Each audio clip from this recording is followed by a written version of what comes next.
এই যে উঠতে বলেন কি সমস্যা ছিল প্রথমে? আসলে ওর কোমরের মধ্যে একটা লাইকোমা টাইপের চর্বি জাতীয় একটা জিনিস ছিল, যেটা আমাদের জন্মের পরে খুব ছোট দেখা গেছিল, আস্তে আস্তে জিনিসটাও বড় হয়, এটাও বড় হতে থাকে।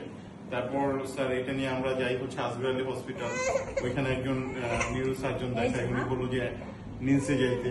তো নিমসে যাওয়ার আগে স্যার আমরা আসলে ইউটিউব বিভিন্ন জায়গায় ঘাটাঘাটি করার পর স্যার আপনার ভিডিওগুলো আমরা দেখতে পাই, দেখার পরে স্যার আপনার কাছে আসা এবং সত্যিকার অর্থে আপনার আগের যে ভিডিও এবং আপনার কথায় আমি অনেকটাই ভরসা পাইছি।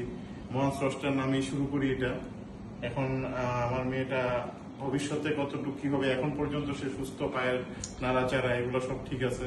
তার পায়ের শক্তি তো চলে যায় না অপারেশনের পর, যেরকম দিছিলেন আমার কাছে সেরকমই তো আছে। আর প্রস্রাবের যে নিয়ন্ত্রণ, প্রস্রাবের নিয়ন্ত্রণ ঠিক আছে, প্রস্রাবের নিয়ন্ত্রণ তো চলে যায় না। আর পিছনের ঘাটা দেখান আপনারা কেয়ারের ফলে কত সুন্দর, আপনারা যে পরিমাণ কেয়ার করছেন, এটা সত্যিকার অর্থে ওর মার সবচাইতে বড়ই বলবো। এই যে পিছনের ঘাটা এত সুন্দর ভাবে শুকাই গেছে আল্লাহর রহমতে, ঠিক আছে না? যথেষ্ট। এটাই আমরা বলি যে একটু কয়েকদিনের কষ্ট করলে মোটামুটি ইনশাল্লাহ লাইফ টাইমের জন্য আপনি ভালো একটা সুবিধা পাবেন। এই যে এখন শুকাই গেছে কি সুন্দর, এখন সে সুস্থ স্বাভাবিক ভাবে থাকতে পারবে ইনশাল্লাহ। বড় বিষয় হচ্ছে আমি যেটা মনে করি স্যার, মহান স্রষ্টার পরে স্যার আমি আপনাকে বিশ্বাস করছি।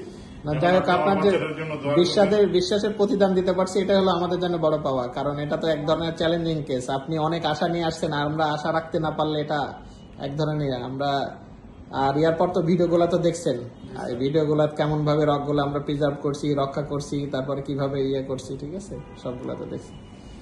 তো ঠিক আছে, ভালো থাকুক আপনার বাচ্চা দোয়া করবেন স্যার ইনশাল্লাহ। হ্যাঁ।